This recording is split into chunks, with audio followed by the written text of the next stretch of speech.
CIT की smart class में आप सभी का स्वागत है। और अकाउंटिंग की इस क्लास में आज हम लोग पढ़ने वाले हैं डीवल जीएसटी मॉडल के बारे में। देखिए, पिछली क्लास में मैंने आपको जीएसटी के बारे में डिटेल में मैंने आपको बताया था, ठीक है। और आज की क्लास में जो पढ़ना है वो है आपका डीवल जीएसटी मॉडल। जैसे मैंने कल की क्लास में मैंने आपको बताया भी था, जैसे जीएसटी के बारे में, यहाँ पे डीवल जीएसटी मॉडल क्या होता है इसके बारे में यहाँ पे दिया हुआ है कि डीवल जीएसटी मॉडल के अनुसार स्टेट गवर्नमेंट और सेंट्रल गवर्नमेंट दोनों को टैक्स लगाने और कलेक्ट करने का अधिकार दिया गया है, जिसमें स्टेट गवर्नमेंट को टैक्स रेवेन्यू के लिए सेंट्रल गवर्नमेंट पर निर्भर नहीं रहना पड़ेगा। देखिए, जैसे पहले क्या होता था, जैसे डीवल जीएसटी मॉडल में यहाँ पे दिया गया है कि डीवल जीएसटी मॉडल के अनुसार स्टेट गवर्नमेंट और सेंट्रल गवर्नमेंट दोनों अपने हिसाब से टैक्स को लगा सकते हैं और टैक्स को कलेक्ट कर सकते हैं। लेकिन इसके पहले अगर हम बात करें, इसके पहले क्या रूल था, तो इसके पहले सारा का सारा टैक्स सेंट्रल गवर्नमेंट को जाता था। इसके पहले जो है सारा का सारा टैक्स सेंट्रल गवर्नमेंट को जाता था, जिससे कि यूपी मतलब जो स्टेट की जो गवर्नमेंट होती थी उसको कुछ नहीं मिल पाता था। समझ में आ रहा है ना? यानी कि जैसे जो सेंट्रल टैक्स सबको मतलब जो भी टैक्स वगैरह जमा होता था, जो भी टैक्स वगैरह पेड होता था, वो सारा का सारा पूरा का पूरा इनकम होता था किसको? सेंट्रल गवर्नमेंट को होता था। केंद्रीय मतलब जो केंद्र में मतलब सरकार थी उसको ज्यादा मात्रा में होता था। बाद में क्या कर दिया गया कि जीएसटी की पार्टीशन कर दिया गया। जीएसटी की पार्टीशन करने में ये हुआ कि जो स्टेट गवर्नमेंट होगा वो स्टेट गवर्नमेंट अपने रिक्वायरमेंट के हिसाब से जीएसटी को लगाएगा और अपने हिसाब से जीएसटी को वसूलेगा। तो गवर्नमेंट में दो प्रकार की, जैसे सेंट्रल गवर्नमेंट अपना विभाग देखेगा और स्टेट गवर्नमेंट अपना विभाग देखेगा। इसमें पार्टीशन कर दिया गया, जिससे करे कि जिसमें स्टेट गवर्नमेंट को टैक्स रेवेन्यू के लिए सेंट्रल गवर्नमेंट पर निर्भर नहीं रहना पड़ेगा। मतलब स्टेट गवर्नमेंट अपना अलग विभाग देखेगा, वो अपने हिसाब से लगाएगा और वसूलेगा।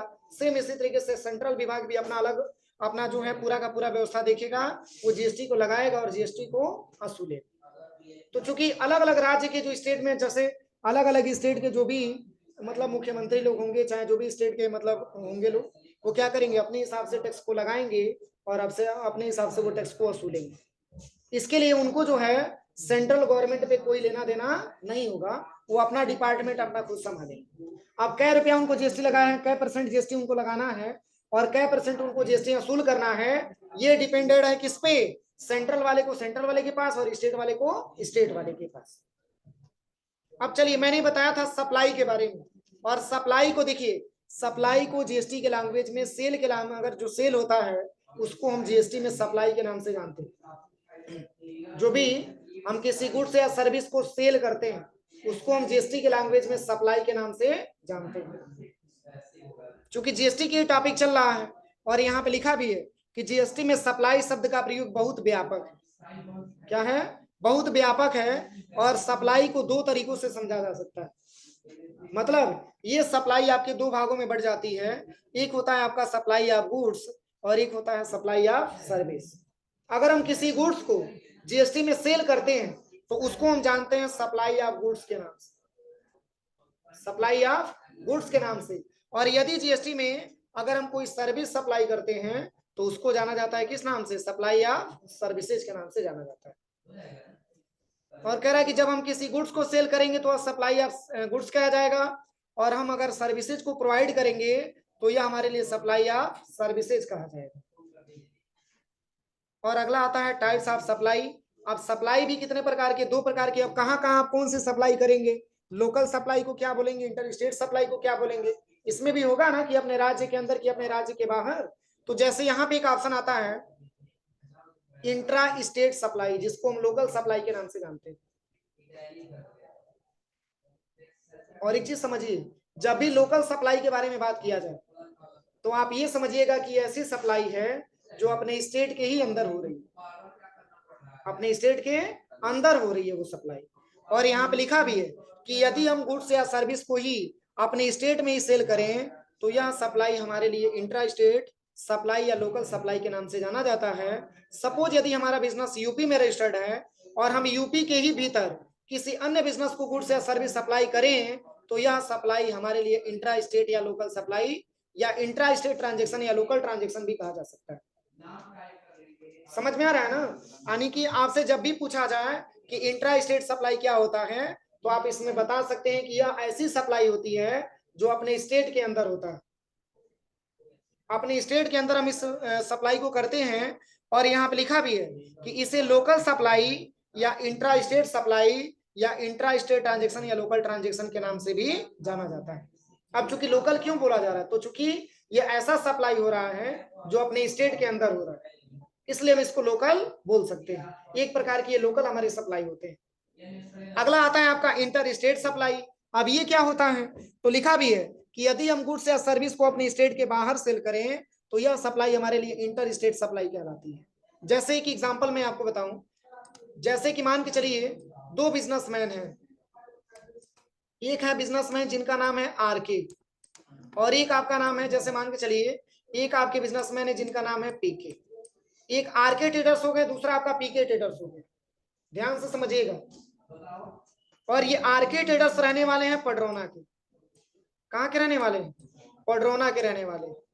और ये जो रहने वाले हैं ये रहने वाले हैं गोरखपुर के। कहाँ के रहने वाले हैं? गोरखपुर के। अब देखिए, अगर हम दोनों जिलों के बारे में बात करें तो ये दोनों जिला अपने उत्तर प्रदेश के ही अंतर्गत आएगा। तो अगर मतलब आरके हैं, अगर किसी पीके को अगर किसी गुड्स को या सर्विस को सेल करते हैं तो इस प्रकार से इनको जो है इंट्रा स्टेट के नाम से जाना जाता है। क्यों? क्योंकि ये सप्लाई और यह बिजनेस और ये ट्रांजेक्शन अपने स्टेट के अंदर हो रहा है। और वही अब जैसे मान के चलिए मैंने यहाँ लिख दिया सोहन, एक बिजनेसमैन है जिनका नाम क्या हो गया? सोहन हो गया, और एक बिजनेसमैन है जिनका नाम रोहन हो गया।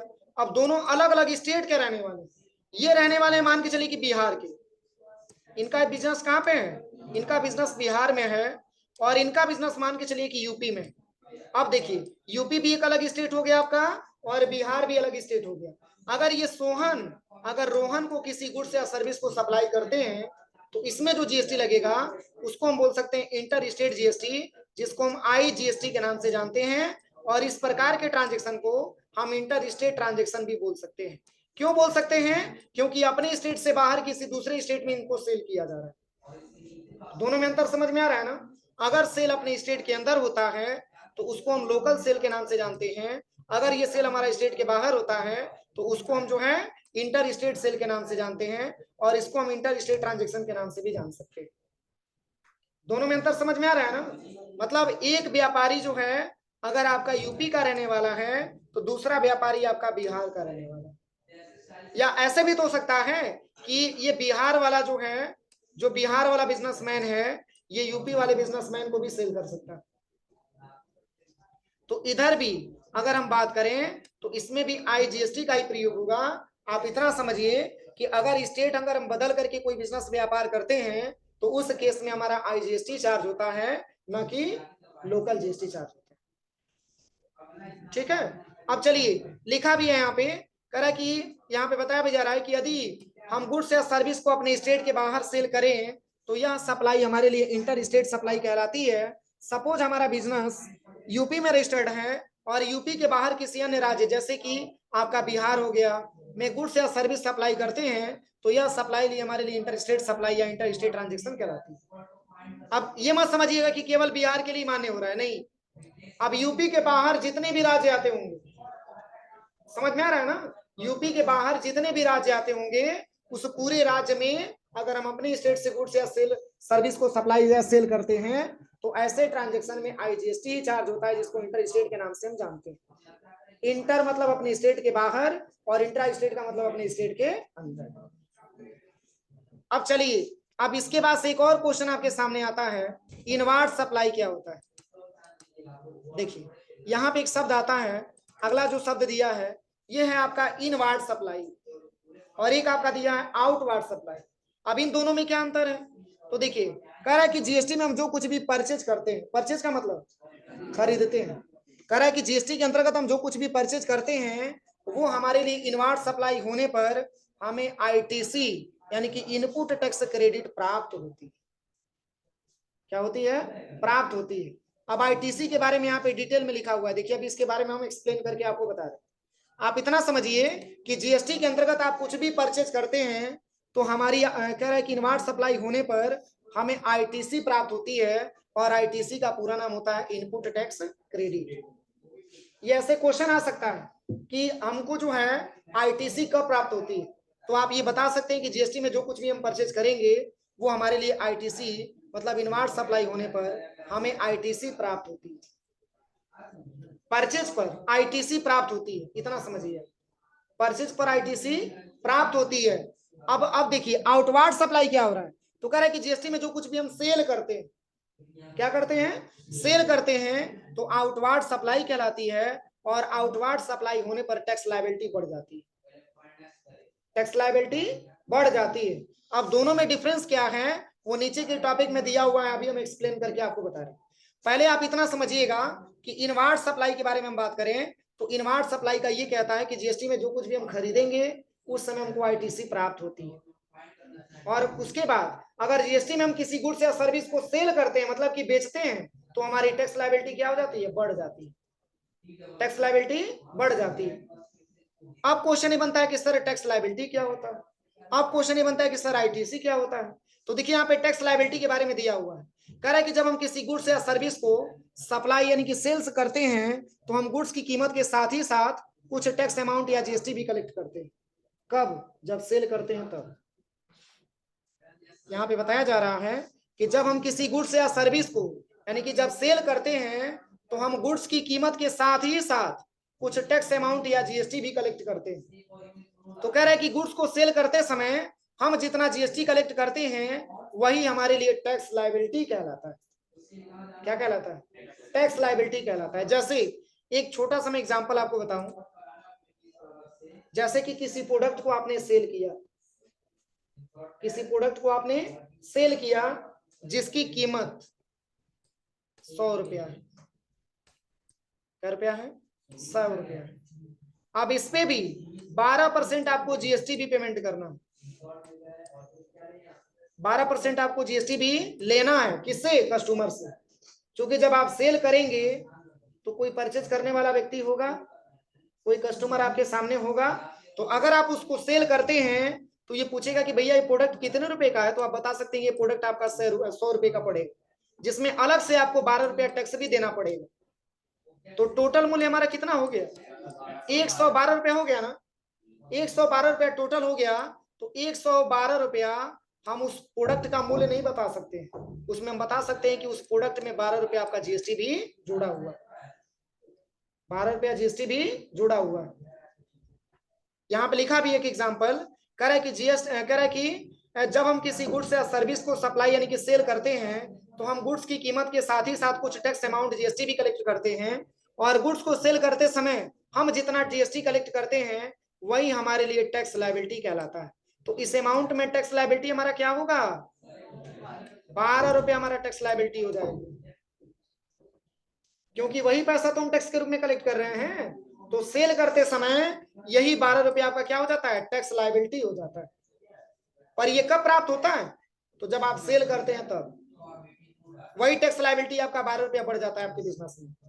अब चलिए, अब जैसे एक एग्जांपल भी दिया है, उदाहरण के लिए मान लीजिए यदि हमने किसी कस्टमर को करे कि गुड्स किसी कस्टमर को सप्लाई किया जिसकी कीमत मात्र 100 रुपया, कितना रुपया है, 100 रुपया है, और इस गुड्स पर 5% जीएसटी भी लागू है।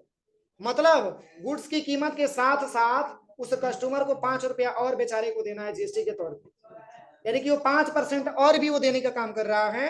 अतः टैक्स अमाउंट 5 होगा, और इस प्रकार हम कस्टमर से टोटल अमाउंट 105 रुपया कलेक्ट करने हैं, तो हमारी टैक्स लायबिलिटी 5 रुपए ही होगी। समझ में आ रहा है ना, ये टैक्स लायबिलिटी जो आप कस्टमर से वसूलने का काम कर रहे हैं, जो आपका कस्टमर पेमेंट कर रहा है 5 रुपया जो एक्स्ट्रा आपको दे रहा है, तो वही आपके लिए टैक्स लायबिलिटी होती है, जो सेल करते समय ये क्लियर होता है। वो देता कौन है, कस्टमर देता है। कौन देता है, कस्टमर देता है। अगर 100 रुपए का प्रोडक्ट है और 5 रुपया आपने टैक्स कलेक्ट किया है तो 105 रुपया आप टैक्स लायबिलिटी नहीं बोल सकते हैं, तब आपके प्रोडक्ट का मूल्य क्या रहा फिर। तो प्रोडक्ट का मूल्य छांटने के बाद शेष जो अमाउंट आप जीएसटी के रूप में आपने बताया है वही अमाउंट आपके लिए टैक्स लायबिलिटी हो जाती है। और ये कब, तो सेल करते समय तब। अब आईटीसी क्या होता है, तो अभी तो ये मान के चलिए कि सेल पे डिपेंडेंट रहा तो सेल पे आपको टैक्स लायबिलिटी बढ़ जाती है, लेकिन वही चीज अगर हम जो है आईटीसी के बारे में बात करें तो आईटीसी में क्या लिखा हुआ है, देखिए कह रहा है कि जब हम गुड्स या सर्विस परचेज करते हैं, अभी तो बात हो रही है सेल के बारे में, अब हमारे पास आईटीसी में क्या आ गया, आईटीसी का पूरा नाम इनपुट टैक्स क्रेडिट।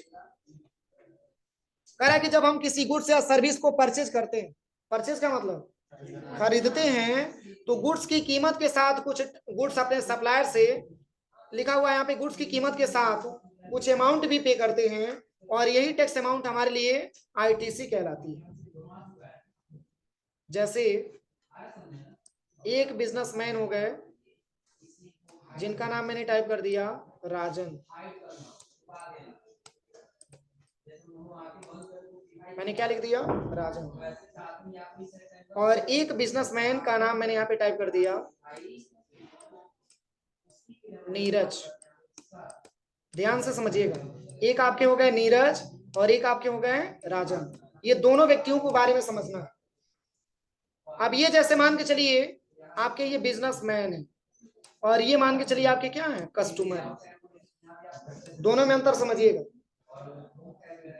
ये आपके कस्टमर हैं और ये आपके बिजनेसमैन, मतलब ये प्रोडक्ट को सेल कर रहे हैं और ये प्रोडक्ट को खरीद रहे हैं। तो अब देखिए, अगर ये प्रोडक्ट का दाम इनसे पूछे, अगर किसी गुड्स को इनको लेना है, तो राजन ने नीरज को बताया कि ऐसा है कि 100 रुपए का प्रोडक्ट मिलेगा आपको, इसका रियलिटी मूल्य क्या है, 100 रुपया है, प्लस आपको 5 रुपया और भी आपको देना पड़ेगा, ये आपके लिए टैक्स अमाउंट हमको देना पड़ेगा। मतलब टोटल आपको जो बैलेंस देना है 100 रुपये तो प्रोडक्ट का दाम हो गया, और प्लस 5 रुपये आपको जीएसटी भी देना है। तो ये नीरज इनसे राजन से पूछे कि तब टोटल यानी कि हमको 105 रुपया देना होगा। तो राजन ने कहा कि हाँ आपको 105 रुपया ही देना होगा। तो जिसमें राजन ये बता सकते हैं कि देखिए आप 100 रुपये तो आपने प्रोडक्ट का मूल्य दिया है, लेकिन 5 रुपये आपसे मैंने जीएसटी लिया है। तो देखिए ये राजन के लिए क्या हो जाएगा, 5 रुपया टैक्स लायबिलिटी हो जाएगा, और नीरज के लिए 5 रुपया क्या हो जाएगा, आईटीसी हो जाएगा। नहीं समझे, ये नीरज क्या है, कस्टमर है, और ये परचेज कर रहे हैं, तो ये नीरज के लिए 5 रुपया आईटीसी हो जाएगा, और राजन के लिए 5 रुपया टैक्स लायबिलिटी हो जाएगा। चूंकि 5 रुपया राजन के लिए टैक्स लायबिलिटी इसलिए होगा क्योंकि ये प्रोडक्ट को सेल कर रहा है, और राजन के लिए, सॉरी, नीरज के लिए 5 रुपया आईटीसी इसलिए होगा क्योंकि ये प्रोडक्ट को परचेज कर रहे हैं। वही बातें आपको इसमें बताई जा रही है, आईटीसी परचेज पे डिपेंडेड है और टैक्स लायबिलिटी आपकी सेल पे डिपेंडेड। यहां तक कोई दिक्कत? और देखिए इसमें लिखा भी है कि जब हम गुड्स या सर्विस परचेज करते हैं तो गुड्स की कीमत के साथ कुछ टैक्स अमाउंट भी पे करते हैं। आप खुद देखिए 100 रुपए का प्रोडक्ट है और 105 रुपया दे रहे हैं, तो एक्स्ट्रा ही तो दे रहे हैं, वो 5 रुपया हमारा जीएसटी तो बोला जाएगा। तो यहाँ पे कह रहा है कि टैक्स अमाउंट ही हमारी, कह रहा है कि अमाउंट भी पे करते हैं, और यही टैक्स अमाउंट हमारे लिए इनपुट टैक्स क्रेडिट कहलाती है। और सपोज यदि हमने अपनी गुड्स को अपनी सप्लायर से परचेज किया जिसकी कीमत 100 रुपया है, ये तो सप्लायर ही तो बोल सकते हैं जिससे हम सामान परचेज कर रहे हैं, हमारे बिजनेस का ये है कौन, सप्लायर है। कह रहा है कि यदि जो है हम अपनी जो है सप्लायर से परचेज किया गया जिसकी कीमत 100 रुपया है, और इस गुड्स पर 5% जीएसटी भी लागू है, अतः हमको टैक्स अमाउंट 5 रुपया देना होगा। इस प्रकार हमने अपनी सप्लायर को टोटल पेमेंट कितना किया, 105 रुपये, जिसमें 100 रुपये प्रोडक्ट का दाम है और 5 रुपया क्या है, टैक्स है। तो कह रहा है कि तो इस ट्रांजेक्शन के लिए हमारी आईटीसी 5 रुपए हो जाएगी। ये नीरज चूंकि परचेज कर रहा है तो इनके लिए 5 रुपए आईटीसी होगा। अगर ये राजन इस प्रोडक्ट को सेल कर रहे हैं तो इनके लिए 5 रुपया टैक्स लायबिलिटी होगा। दोनों में अंतर समझ में आया, लायबिलिटी क्या होता है और प्लस आईटीसी क्या होता है, कंफ्यूजन नहीं ना किसी को। चलिए अगला दिया हुआ है स्ट्रक्चर ऑफ जीएसटी। अब जीएसटी के स्ट्रक्चर के बारे में समझ लेते हैं, जीएसटी का स्ट्रक्चर क्या दिया हुआ है। देखिए यहाँ पे बताया भी गया है टैक्स कंपोनेंट, और कह रहा है कि टैक्स एप्लीकेबिलिटी। यहाँ पे लिखा हुआ है central tax C GST or central tax, central GST C GST or central tax. मतलब इस प्रकार के टैक्स सेंट्रल जीएसटी भी बोल सकते हैं, सी जीएसटी भी बोल सकते हैं, या सेंट्रल टैक्स भी बोल सकते हैं। अब इसके अंतर्गत लिखा हुआ है on intra state supply of goods or service or both. On intra का मतलब अपनी स्टेट के अंदर, और क्या, सप्लाई हो गुड्स या सर्विस या दोनों, अगर अपने स्टेट के अंदर गुड्स या सर्विस या दोनों सेल होता है तो उसको हम CGST बोल सकते हैं। CGST का मतलब सेंट्रल टैक्स होता है। अब दूसरा लिखा हुआ स्टेट GST, जिसको SGST या स्टेट टैक्स के नाम से भी जानते हैं। अब स्टेट टैक्स क्या होता है, तो इसमें भी सेम लिखा हुआ है क्या, on intra state supply of goods of service or both, मतलब इस प्रकार का सेल, इस प्रकार का सप्लाई जो अपने स्टेट के अंदर हो, और यहाँ पे लिखा भी है या तो गुड्स की सप्लाई हो या सर्विसेज की सप्लाई हो या दोनों, इस केस में भी SGST ही चार्ज होता है, जो मैंने अभी आपको बताया। और तीसरा दिया है इंटीग्रेटेड IGST, कह रहा है कि इंटीग्रेटेड GST, IGST या इंटीग्रेटेड टैक्स के नाम से, कह रहा है कि ये किस प्रकार की GST होते हैं, तो ऑन इंटर स्टेट, अपने स्टेट के बाहर, और कह रहा है कि एंड इंपोर्ट ट्रांजेक्शन, और जो आयात या निर्यात जो होता है, इंपोर्ट का मतलब क्या होता है, आयात होता है, इंपोर्ट, इसके बाद से क्या होता है, एक्सपोर्ट, एक्सपोर्ट का मतलब निर्यात, तो जो भी हम आयात करते हैं, आयात का मतलब जो मंगवाते हैं, उसमें जो है IGST चार्ज होता है, कब, तो अपने स्टेट के बाहर।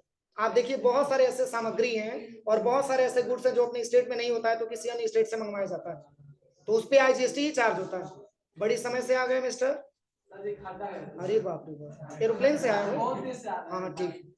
अब देखिए इसके बाद से क्या लिखा है, on intra union territory supply of goods और सर्विसेज आर बोथ, यहाँ पे लिखा है on intra union territory supply of goods और सर्विसेज आर बोथ, मतलब अगर जो है हम बात करें सबसे पहले यूनियन टेरिटरी के बारे में, मतलब केंद्र शासित प्रदेशों के बारे में, इसमें भी IGST ही चार्ज होता है, इसको भी इसी के साथ सम्मिलित कर दिया गया।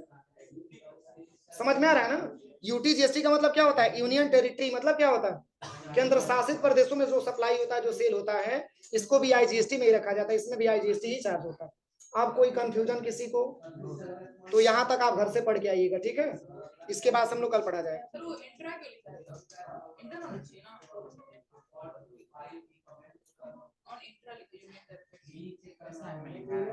मनम आन इंट्रा का मतलब ये होता है, बोथ लिखा हुआ है ना, माने अपने स्टेट में भी हो और अपने स्टेट के बाहर किसी अन्य स्टेट में भी हो, दोनों में ये काम करेगा IGST, यूनियन GST यही होता है।